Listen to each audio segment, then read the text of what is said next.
What's up, guys? Ben Melick, and you're back for Carl's Mystery Tackle Box. You know, this time of season when you're out there fishing, you're fishing in the winter, the water's super cold, and oftentimes, almost every time, you're definitely keying in on bait, where the bait's at, where the bait's balled up, and what water column it's in at. And so in today's video, we're going to be talking about mimicking that bait, and not just any bait, but smaller bait. You know, those little 1 to 2.5 inch shad.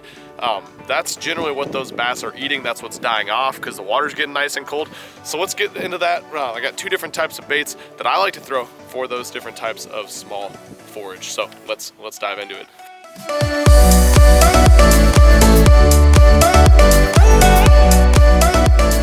First style of bait I like to throw whenever you're trying to find, mimic little tiny forage is a swim bait. But I don't throw it just any type of swim bait. I like to make my swim bait stand out a little bit more because they see, all these fish are seeing all these balled up bait fish in the winter when it's really cold outside. So I like to throw mine actually on an underspin.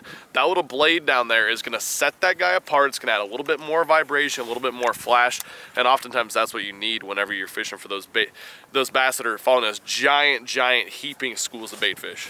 Now the second type of bait I like to throw whenever I'm trying to mimic that really small forage is this blade bait. I love throwing a blade bait. This one especially, this is the Ketchco Death Stalker, I think it's called, but it's got a blade on the back of the blade. So you got so many blade actions going on, you're bound to catch something, right? But no, but seriously, this thing, again, adds more flash, just like the underspin. It's got more vibration, and that's just gonna get bit. I've caught so many fish on this the last couple of years, and I'm gonna throw these both in the same type of areas, but I'm gonna fish them different. So let's talk about that. Now the second way I like to fish for those bass that are around those big schools in the middle of pockets is with the little blade bait. So it's gonna be a different retrieve with the blade bait.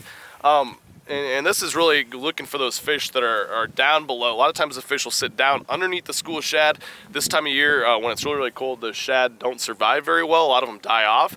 And so the bass will wait for one to die down beneath. And that's when the blade bait is absolutely key. It's like the best bait you can throw around these big balls of shad. So I'll just let it sink down to the bottom.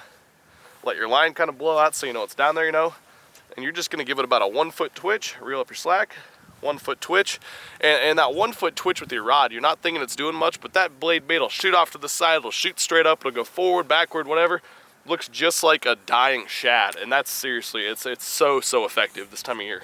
So the second area I like to fish is whenever you can find some wind, especially a strong wind. Not too strong, you can't hold your boat in place, obviously, but whenever you get some wind, I love main lake points. The points that kind of lead back to some of those pockets where the bait might suspend are the same areas where the bait a lot of times gets blown up onto. So a lot of times you got a big ball of bait, and they get pushed up onto those points, and those bass love to sit there and just ambush them. So once again, I do like the blade bait just in case you have fish sitting down way out off the end of the point, maybe in 20 to 30 to 40 feet of water even. But the swim bait can be absolutely deadly, just reeled up on that point. And don't be afraid to cast it onto the damn tip. In 1 or 2 feet of water, a lot of times those fish will, they'll get up way more shallow than you would think. There we go. Nice little underspin fish. Not a big one, but I'll take him.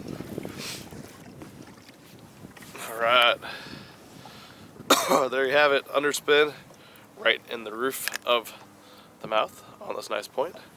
Let's get him back in the water. Hell yeah.